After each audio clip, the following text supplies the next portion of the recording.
हमारी संस्कृति, हमारी पहचान।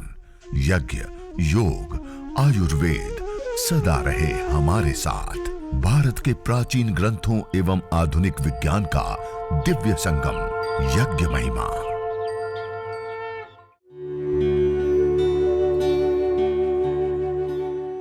भारतीय संस्कृति में यज्ञ, योग एवं आयुर्वेद जैसी अमूल्य विद्याएं हैं, जिसका मूल है वेद। इतिहास की ओर दृष्टि डालें तो भगवान राम, भगवान कृष्ण से लेकर राजा महाराजाओं, ग्रामवासियों व अरण्यवासी ऋषियों की कुटियों तक नित्य व नैमित्तिक यज्ञों का प्रचलन देखने को मिलता है। हम कितनी बार धोते हैं, साफ करते हैं, ये बहुत हर बार हम उसको छू रहे हैं। ऐसे हमारे घर के अंदर दरवाजों के हैंडल, कहीं चढ़ रहे हैं तो सीढ़ी की ग्रिल, उसके ऊपर हाथ रखते हैं। ये सारी चीजें इन्फेक्शन फैलाती है, बीमारियां फैलाती है और 2.25 करोड़ लोगों की मौत हो जाती है। और आपको जानकर के आश्चर्य होगा, ये जो हमने 5 मिनट यज्ञ किया ना, इतना सा यज्ञ करने पर ये जो धूम्र उठता है, उसको जब एनालाइज किया गया तो उसके अंदर भारी मात्रा में माइक्रोबायल एक्टिविटी देने वाले कंपोनेंट्स होते हैं। सब लोग प्राणायाम कीजिए साथ में, हाँ प्राणायाम करेंगे तो अद्भुत लाभ मिलेगा। तो जब हम ये 5 मिनट का है तो उसके अंदर भारी मात्रा में माइक्रोबायल एक्टिविटी देने वाले कंपोनेंट्स मिलते हैं। उसको जब माइक्रोबायोलॉजी लैब के अंदर टेस्ट किया गया, अलग अलग प्रकार के बैक्टीरिया, फंगस आदि को लिया गया और उसको 5 मिनट यज्ञ का धूम्र दिया गया तो 65% से लेकर के 96% बैक्टीरिया, वायरस, फंगस आदि नष्ट हो गई। ये कितनी बड़ी बात। और उसके बाद अलग अलग नैनो पार्टिकल्स के ऊपर भी परीक्षण हुए, होटलों में भी प्रयोग हुए, जहां लोग ठहरते हैं, चले जाते हैं, वैसे स्थान पे यदि इतना छोटा सा यज्ञ करते हैं, अपने घर के अंदर इतना छोटा सा यज्ञ करते हैं, तो जो ये 2.25 करोड़ लोगों की जान बैक्टीरिया, वायरस, फंगस के कारण जाती है, उसको भी हम बचा सकते हैं और अपने पूरे परिवार को माइक्रोबायोलॉजिकल प्रदूषण से बचा सकते हैं, इतना 5 मिनट का यज्ञ करके। ये इतना बड़ा ताकतवर होता है, बैक्टीरिया, वायरस, फंगस से हमें बचाता है। इसी प्रकार से यज्ञ करने पर ये जो ऑर्गेनिक मॉलिक्यूल्स वायुमंडल के अंदर आते हैं, तो इससे जो रेडिएशन होते हैं, इलेक्ट्रोमैग्नेटिक रेडिएशन, एटॉमिक रेडिएशन, उसकी रेंज भी खत्म होती है, दूर होती है और उससे भी हमारा और हमारे पूरे परिवार का बचाव हो जाता है। इतना यज्ञ करने पर रेडिएशन से भी बचाव होता है। इसी प्रकार इस यज्ञ को करने पर ये जो हमने जो लाभ देखा, उसमें से एक महत्वपूर्ण लाभ होता है वायु प्रदूषण, जिसको हम SOx, NOx, CFC आदि अवांछित गैसें कहते हैं। इसके अंदर एथिलीन ऑक्साइड, प्रोपिलीन ऑक्साइड आदि कुछ महत्वपूर्ण गैसें बनती है। वो जब वायु के अंदर आती हैं, एक फोटोकेमिकल प्रोसेस चलते हैं, दोनों गैस आपस में मिलने पर उसके बॉन्ड टूटते हैं, बनते हैं और उसके परिणाम स्वरूप जो हानिकारक जहरीली गैसें होती हैं वो भी न्यूट्रलाइज हो जाती हैं, खत्म हो जाती हैं, दूर हो जाती हैं। तो इस यज्ञ को करने से वायु प्रदूषण से बचाव होता है, इस यज्ञ को करने से रेडिएशन से बचाव होता है, इस यज्ञ को करने से बैक्टीरिया, वायरस, फंगस आदि से बचाव होता है, इस यज्ञ को करने से घर का वायुमंडल जंगल जैसा बन जाता है। इस यज्ञ को करने से जो हमारा सबसे ज्यादा और सबसे इंपॉर्टेंट महत्वपूर्ण आहार वायु है, उसका शोधन, पोषण और संवर्धन होता है, वो मेडिकेटेड हो जाती है, उसके अंदर जीवनी शक्ति का संचार होता है और उसके साथ साथ जो हम जीवन जी रहे हैं उसके लिए जो देव ऋण से हम ऋणी होते हैं, उस देव ऋण से भी हम उऋण हो जाते हैं। वास्तविक हम देव पूजन करें, अग्निर्वय देवानाम मुखम का, अग्नि के अंदर जो हम आहुतियां देते हैं वो सारी देवी देवताओं को पहुंच जाती हैं। आज हम बहुत अच्छे अच्छे लड्डू, अच्छे अच्छे प्रसाद बनाते हैं, भगवान को धरते हैं और फिर कौन खा जाते हैं? कौन खाते हैं? खुद खा जाते हैं। ये वास्तविक पूजन नहीं कर रहे। अग्निर्वय देवानाम मुखम, अग्नि के अंदर जो हम आहुति देते हैं वो उन देवी शक्तियों को पहुंचती है, तो वास्तविक पूजन भी हो जाता है। उसके साथ साथ कहा सत्याः सन्तु यजमानस्य कामा, इष्ट काम दो, सर्व काम दो। जो यजमान यज्ञ करता है उसकी सारी प्रकार की मनोकामनाएं भी पूर्ण होती हैं, सारी उनके जीवन में आने वाली बाधाएं, आने वाले अशुभ, दुख, दरिद्रताएं, अज्ञान, अभाव भी इस यज्ञ को करने से दूर होते। और यहां तक बता दिया, येन सदनुष्ठानेन संपूर्ण विश्वम कल्याणम भवेद, आध्यात्मिक, आदि दैविक, आदि भौतिक ताप त्रयोन उन्मूलनम सुकरम स्यात् तद यज्ञ पदाविधेयम। इस यज्ञ रूपी अनुष्ठान को करने से संपूर्ण विश्व का कल्याण होता है और व्यक्तिगत जीवन में आने वाले जो ताप, दुख, संताप है, आध्यात्मिक, आदिदेविक, आदि भौतिक, तीनों प्रकार के तापों का, दुखों का उन्मूलन हो जाता है। इससे बड़ी और क्या चीज चाहिए? हम इसके लिए तो सारे कर्म, सारे प्रयास, सारे पुरुषार्थ करते हैं।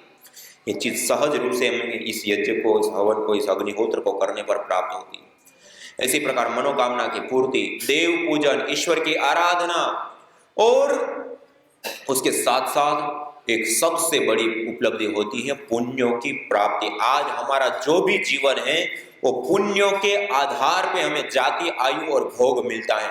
और आज हम जैसे पुण्य प्राप्त करते हैं, इसी आधार पे हम आगे आने वाले जन्म जन्मांतरों को प्राप्त करते हैं। उसमें सुख, दुख, दरिद्रता, अमीर, ये गरीबी, ये सारी चीजें हम प्राप्त करते हैं। और यह यज्ञ करके हम अथाह अथाह पुण्य को प्राप्त करते। मनुष्य होकर के हमें देवीय कर्म करने का अवसर प्राप्त हुआ है। और इस यज्ञ को जो यजमान प्रतिदिन करता है, वो यजमान मनुष्य से देव हो जाता है। इतना दान कर देता है, इतना पुण्य कमा लेता है, देवत्व से युक्त होता है। और आध्यात्मिक जीवन में मानवीय चेतना का उत्कर्ष कर हमें अति मानस चेतना की ओर अग्रसर करता है। ये एक आध्यात्मिक साधना है। मानवीय चेतना का उत्कर्ष करने के लिए, मन को सत्व से युक्त करने के लिए, मन को उच्च चेतना से युक्त करने के लिए ये एक अनुष्ठान है आध्यात्मिक जीवन के पोषण के लिए। यतो अभ्युदय निःश्रेयस सिद्धि सा धर्म का, जिससे अभ्युदय और निःश्रेयस दोनों की सिद्धि हो, उसको धर्म का है। और यज्ञ करने पर आध्यात्मिक जीवन में मानवीय चेतना का उत्कर्ष कर हमें अति मानस चेतना की ओर भी अग्रसर करता है। और उसके साथ साथ भौतिक जीवन में धन, धान्य, ऐश्वर्य, आरोग्य से लेकर के समस्त प्रकार के शुभों से हमें युक्त करने वाला होता है। और पंचभूतात्मक या देह से लेकर के पंचभूतात्मक के संपूर्ण ब्रह्मांड में, इस पर्यावरण में स्वास्थ्य और संतुलन कायम करने की भी सबसे बड़ी विधा और विद्या है यज्ञ। अयम यज्ञो भुवनस्य नाभिका, यह यज्ञ संपूर्ण चराचर भूमंडल ब्रह्मांड की नाभि है। और इस यज्ञाग्नि के अंदर जब हम आहुतियां देते हैं, पांचों तत्व पोषित और संवर्धित होते हैं। इस यज्ञ को करने से भूलोक, द्युलोक और अंतरिक्ष लोक तीनों ही पोषित होते हैं, संवर्धित होते हैं, संतुलित होते हैं। इसमें आने वाली विकृतियां, इसमें आने वाले विकार दूर होते हैं। और इसलिए इस यज्ञ को हमें प्रतिदिन करना चाहिए। बहुत सारे लोगों को जब कहते हैं कि हमें हर रोज करना चाहिए, तो बहुत सारे लोगों के मन में आते हैं तो ब्राह्मणों का विषय, ये पंडितों का विषय, ये पुजारियों का विषय। ये ब्राह्मणों के लिए नहीं, हम सब के लिए है। क्या देव ऋण हमें नहीं लगता? हम सब देव ऋण से ऋणी हैं। क्या बैक्टीरिया, वायरस, फंगस उसी को लगता है? हम सबको लगता है। वायु में श्वास वही ले रहे हैं, हम सब ले रहे हैं। हम सबको ये सारी चीजें समान रूप से प्रभावित करती है। और इन सारी प्रकृति का हम समान रूप से प्रयोग करते हैं। चाहे धरती पर रहने वाला कोई भी मत पंथ संप्रदाय को मानने वाला व्यक्ति हो, हिंदू, सिख, ईसाई, मुसलमान से लेकर के कोई भी मत पंथ संप्रदाय को मानने वाला हो, स्त्री हो, पुरुष हो, युवा हो, बालक हो, वृद्ध हो, अमीर हो, गरीब हो, किसी भी देश में रहने वाला व्यक्ति हो, हम सब समान रूप से इस प्रकृति मां का प्रयोग लेते हैं। एक ही धरती पर विचरण करते हैं, एक ही वायु में श्वास लेते हैं, एक ही जल का पान करते हैं, एक ही आकाश मंडल के नीचे बसते हैं, एक ही सूर्य से हम रोशनी लेते हैं। हम समान रूप से इस प्रकृति का प्रयोग करते हैं। और इस प्रकृति मां के प्रति अपने ऋणों को अदा करने का सबसे बड़ा उपाय कोई है तो यज्ञ है, हवन है। इसलिए यह जो छोटी सी विद्या दिखती है, 5 से 10 मिनट में संपन्न हो जाता है, लेकिन इसके जो लाभ हैं वो अथाह है, अनंत है। ये भौतिक जीवन, आध्यात्मिक जीवन दोनों को पोषित करता है। अभ्युदय और निःश्रेयस दोनों को प्रदान करता है। दृष्ट अदृष्ट दोनों ही लाभ मिलते हैं। भौतिक और आध्यात्मिक दोनों ही प्रकार की उन्नति होती है। पंचभूतात्मक पिंड और ब्रह्मांड दोनों में संतुलन करता है। मनुष्य जीवन में आप बताइए कोई 10 मिनट का ऐसा कर्म जिसको हम करें और इतने सारे लाभ हमें प्राप्त हो जाए, है कोई? इसलिए इस यज्ञ को हमारे शास्त्रों में कहा यज्ञो वै श्रेष्ठ तमम कर्म। मनुष्य के द्वारा इस जीवन में किए जाने वाले जितने भी कर्म हैं, उन सभी कर्मों में सबसे श्रेष्ठ और उत्तम कोई कर्म है तो यज्ञ कर्म है। हमें करना चाहिए, नहीं करना चाहिए? आपकी आवाज बहुत धीरे से आ रही। 5-10 मिनट की बात है, इतना करने पर इतने सारे लाभ होते हैं। क्या आप करेंगे? कितने लोग करेंगे? सब लोग करेंगे? ये वास्तव में हमें करना चाहिए। और जो नहीं करता है ना इस यज्ञ को, शास्त्रों में कहा भुंजते तु त्वगम पापा ये पचंती आत्म कारणा। जो बिना यजन का भोजन करता है वो अन्न का नहीं, वो पाप का भागी होता है और वो पापी होता है। इतने कठोर शब्दों में श्रीमद् भगवद गीता में भगवान श्री कृष्ण जी ने कहा, जो इस यज्ञ को नहीं करता है। इसी प्रकार चतुर्थ अध्याय में जाकर के कहा कि जो यज्ञ नहीं करता है, यज्ञशिष्टामृत भुजो यान्ति ब्रह्म सनातनम नायम लोको यज्ञ से कुतो अन्य कुरु सतम। जो यज्ञ नहीं करता है उसके लिए यह लोक भी सुकर नहीं होता है, परलोक की तो बात ही छोड़ दीजिए। और मनुस्मृति में महर्षि मनु जी ने यहां तक कहा, जो व्यक्ति अपने जीवन में यज्ञ याग आदि नहीं करता है और श्वास लेता हुआ भी श्वास नहीं ले रहा है और जीते हुए भी मुर्दे के समान है, भूमि भार होता हुआ भूमि पर भार। और आचार्य चाणक्य जी ने चाणक्य नीति में यहां तक बताया, स्वाहा स्वदाकार विवर्जितानि स्मशान तुल्यानि गृहाणि तानि। जिस घर के अंदर यज्ञ याग आदि नहीं होते वो घर स्मशान के तुल्य होते, त्याज्य होते। वहां पर क्लेश, झगड़े, बीमारियां, अशुभ, अज्ञात, अनेक प्रकार के क्लेशों से भरा रहते, अशुभों से भरा रहते, जीवन दुख से भरा होता है। इतने कठोर शब्दों में भी बताए। और एक और करने पर यज्ञ शिष्टामृत भुजो यान्ति ब्रह्म सनातनम। जो यज्ञ करके प्रसाद रूप अन्न को ग्रहण करता है, सनातन ब्रह्म को प्राप्त करता है। यज्ञ शिष्टासीना संतो मुच्यन्ते सर्वकिल विषय। जो यज्ञ करता है उसके बाद भोजन को ग्रहण करता है, वो सभी प्रकार के पापों से, दोषों से, क्लेशों से छूट जाता है, मुक्त हो जाता है। और यथे क्षुदिता बाला मातरम पर्युपास्ते एवं सर्वाणि भूतानि अग्निहोत्र उपास्ते। जैसे दुख से, भूख रूपी दुख से पीड़ित बालक अपनी माता की शरण में जाता है और अब मां की शरण में जाने पर भूख रूपी दुख से निश्चित रूप से निवृत्ति पाता है। एवं सर्वाणि भूतानि, ऐसे ही सारे मनुष्यगण अपने जीवन में आने वाले आध्यात्मिक, आदि दैविक, आदि भौतिक तीनों प्रकार के तापों से, दुखों से छुटकारा पाने के लिए यज्ञ की शरण में जाते हैं। एन सदनुष्ठानेन संपूर्ण विश्वम कल्याणम भवेत्। आध्यात्मिक, आदि दैविक, आदि भौतिक ताप त्रयोन उन्मूलन सुकरम चा। तीनों प्रकार के जीवन में आने वाले दुखों का, तापों का उन्मूलन हो जाता है, दूर हो जाता है। इससे बड़ी उपलब्धि और क्या हो सकती है? एक और यज्ञ करने पर सनातन ब्रह्म की प्राप्ति बता दी और एक और यज्ञ न करने पर स्मशान के तुल्य घर को बता दिया। तो जीवन में जीता हुआ भी नहीं जी रहा है, श्वास लेता हुआ भी मुर्दे के समान बता दिया। कितना अंतर है, एक और नहीं करने पर कहां छोड़ दिया और एक बार करने पर कहां से कहां पहुंचा दिया। ये जीवन के लिए बहुत जरूरी विद्या है। और अभी साइंटिफिकली भी कुछ लाभ बताए ना। आप बताइए, बैक्टीरिया, वायरस, फंगस से बचने का कौन सा साधन है आज हमारे पास? रेडिएशन से बचने के लिए कौन सा साधन है हमारे पास? वायु प्रदूषण से बचने के लिए कौन सा साधन है आज हमारे पास? और इतना सा कर ले तो हम पूरे परिवार को इन सारी समस्याओं से बचा सकते हैं। जंगल जैसा वायुमंडल अपने घर के अंदर निर्मित कर सकते हैं। सबसे ज्यादा और सबसे इंपॉर्टेंट जो हमारा आहार है उसका हम निर्माण कर सकते हैं।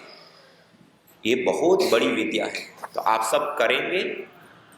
आज यह संकल्प जरूर लेकर के जाइए, हमारे वेदों के द्वारा वैदिक विद्या प्रदत्त यह जो यज्ञ है उसको हम अपने जीवन में जरूर धारण करेंगे। करेंगे? आज हम यह संकल्प लेके जाएं और स्वयं करने के साथ साथ हमारे भाई, हमारे बंधु, हमारे साथ रहने वाले, हमारे साथ काम करने वाले, हमारे साथ आने जाने वाले लोगों को भी यदि इतनी 10 बातें बता दे और 10 मिनट की ये प्रोसेस, यज्ञ सिखा दे और वो भी अपने जीवन में कर ले तो उनको भी ये सारे लाभ मिलेंगे, नहीं मिलेंगे? और उनको भी ये सारे लाभ मिलेंगे तो उसका भी पुण्य लाभ आपको भी मिलेगा, नहीं मिलेगा? एक पुण्य लाभ को हमें उठाना चाहिए, नहीं उठाना चाहिए? उनको भी करने के लिए प्रेरित करना चाहिए, नहीं करना चाहिए? आपकी आवाज नहीं आ रही? हाँ, करेंगे? क्या हम एक और संकल्प लेकर के जा सकते हैं कि कम से कम कुछ नहीं तो एक सप्ताह में एक परिवार को जरूर हम ये 10 मिनट का यज्ञ सिखाए और इससे संबंधित 10 बातों को बताए, देखो यज्ञ करोगे तो ये होगा, ये होगा, ये होगा, होगा। कर सकते हैं? करेंगे आप? एक ये भी हम आज संकल्प लेंगे। एक तो हम स्वयं करेंगे और दूसरा एक सप्ताह में एक परिवार को जरूर यज्ञ सिखाएंगे। और आपने इतना काम कर दिया ना तो आप समझिए, जैसे कोई एक व्यक्ति है और वो व्यक्ति, कोई एक परिवार के अंदर 10 सज्जन रहते हैं और वो कहें कि इस पूरे परिवार में जितना भी मेडिकल खर्च आते हैं, हॉस्पिटल का खर्च आता है, दवाइयों का खर्च आता है, डॉक्टरों का खर्च आता है, वो सारा मैं उठाऊंगा उनको दान के रूप में दूंगा, तो उसको हम कितना बड़ा परोपकारी कहेंगे? उनको कितना बड़ा पुण्य मिलेगा? बहुत बड़ा परोपकारी और बहुत बड़ा पुण्य होगा, नहीं होगा? हम उनके घर के अंदर, किसी घर के अंदर हमने इतना यज्ञ सिखा दिया, तो वो तो व्यक्ति बीमारी आने के बाद उसका उपचार दे रहा है, ये यज्ञ करा दिया तो बीमारी आने से पहले ही पूरे परिवार को बचा दिया आपने। और उसके साथ साथ ये जो साइड बेनिफिट, देव पूजन से लेकर के अनेक प्रकार की चीजें हैं, उन सारी चीजों का भी उनको लाभ होगा। तो आप विचार कीजिए उसका कितना बड़ा पुण्य होगा। ये पुण्य के हम भागी बनते हैं, बनेंगे आप सब। तो आज हम एक संकल्प, पहले हम कुछ भी नहीं आता है तो गायत्री मंत्र तो आता है, गायत्री मंत्र आता है सबको, इसी से ही 11 आहुति देकर के कर लीजिए। देव यज्ञ की कुछ आहुतियां, 4 आहुति होती, वो सीख लीजिए, सरल है, आसान है। इतना सा कर लिया और दूसरा दोनों को सिखा दिया। ये 2 संकल्प लेकर के आज हम जाएंगे। और आज आनंद आया नहीं आया? आया ना? क्या हम एक और संकल्प लेके जा सकते हैं कि हम इस यज्ञ को एक अभियान की तरह ले? इतने सारे लाभ, हमारी संस्कृति की धरोहर, विरासत, साइंटिफिकली भी देखो, शास्त्र में भी देखो, और प्रैक्टिकली जिन्होंने अपनाया उन्होंने भी पाया, इसको हम जन जन तक, घर घर तक पहुंचाने के लिए एक अभियान की तरह ले सकते हैं। हाँ, सबको बताएंगे, सब पर्यावरण, आज रेडिएशन से, आज बैक्टीरिया, वायरस, फंगस से आज भी लोग मास्क लगा करके घूम रहे, कितना डरे हुए हैं। इन सब से हम बचा सकते हैं। तो क्या हम एक और संकल्प लेकर के जा सकते हैं कि हम हर 3 महीने या 6 महीने में अपने घर के अंदर, तो हर रोज हमें करना है, और प्रत्येक रविवार हम सब सुबह में एक साथ 7 बजे, ठीक, हर रविवार छुट्टी का दिन होता है, 7 बजे सब साथ में मिलकर के एक साथ यज्ञ करें। और हर 3 से 6 महीने में एक बार सब अपने घर से हवन कुंड से लेकर के सारी चीज हम लेकर के आए, और एक साथ एक जगह पर सब साथ में बैठ करके एक बड़ा यज्ञ महोत्सव मनाए, कर सकते हैं। तो ऐसा भी आज हम संकल्प लेकर के जाएंगे और इसको एक अभियान की तरह लोगों को बताएं, प्रेरित करें। और देखिए आज इतनी शांतिपूर्वक हम इस यज्ञ को कर पाए, इतनी सारी बातों को जान पाए, इस देवीय कर्म, ईश्वरीय कर्म को हम कर पाए। तो यहाँ पर जो हमारे कार्यकर्ता, योग योद्धा भाई बहन है, जिनके संकल्प से, जिनके तब पुरुषार्थ से ये सारी व्यवस्था, ये सारी चीजें हुई, एक बार क्या हम भी उनके प्रति अपनी कृतज्ञता ज्ञापित कर सकते हैं? आइए जोरदार ध्वनि से हम उनके प्रति अपनी कृतज्ञता ज्ञापित करें कि उनके तप, उनके पुरुषार्थ, उनके संकल्प के कारण आज हम सब यहाँ बैठ करके यहाँ देवीय कर्म यज्ञ को कर पाए। सत्कार करते हैं, उनको नमन वंदन करते हैं, उनको प्रणाम करते हैं, उनके प्रति सत्कार करते हैं। और इसी के साथ मैं अपनी वाणी को विराम देते हुए ओम शांति शांति शांति। न होता प्रदूषण और रोगों का वार, करते यदि यज्ञ योग पेड़ पौधों का विस्तार, यज्ञ योग पेड़ पौधों का विस्तार। यज्ञ शिष्टा सिनः संतो मुच्यन्ते सर्वकिल्बिषैः, भुञ्जते ते त्वघं पापा ये पचन्त्यात्मकारणात्। अर्थात जो यज्ञ शेष बचे हुए अन्न का पान करते हैं, प्रसाद को प्राप्त करते हैं, प्रसाद को ग्रहण करते हैं, वह मुच्यन्ते सर्वकिल्बिषैः, सभी प्रकार के पापों से, दोषों से मुक्त हो जाते हैं। भुञ्जते तु त्वघं पापा ये पचन्ति आत्मकारणात्, जो केवल अपने पेट की आपूर्ति के लिए अन्न को पकाते हैं, वह अन्न नहीं अपितु पापी लोग पाप का भोग कर रहे हैं।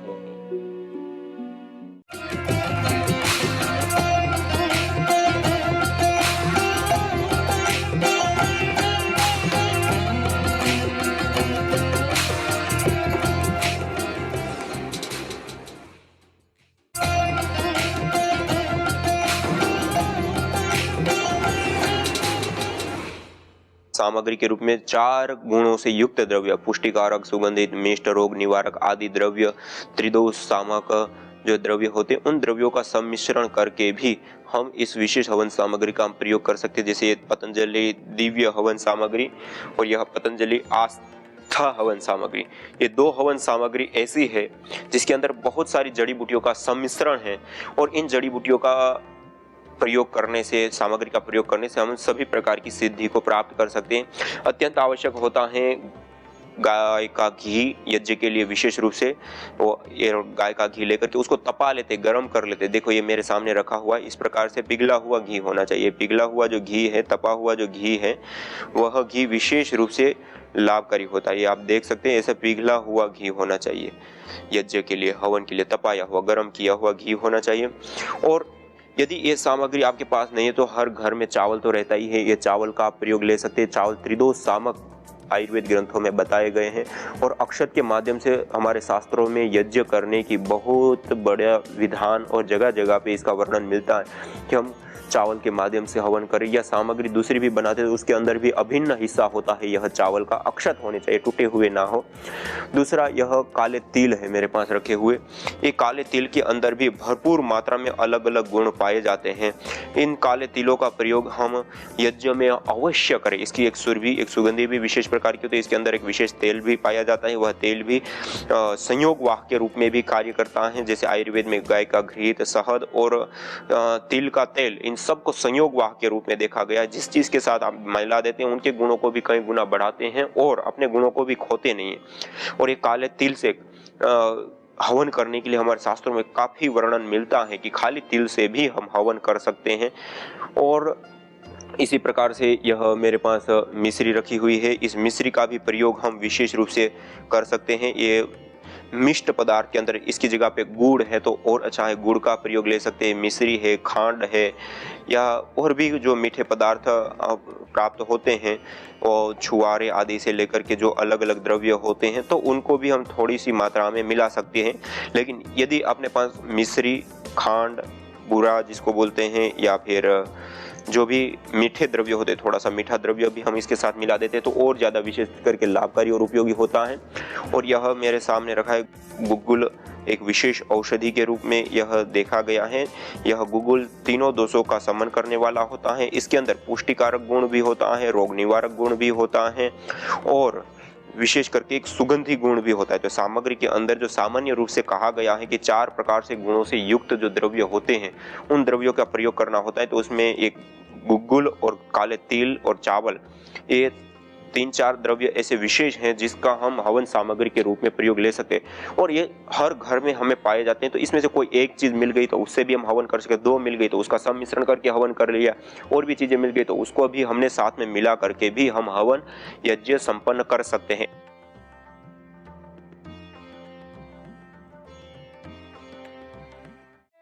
यज्ञ भारतीय संस्कृति की मुकुट मणि है, प्रतीक है, मूल है।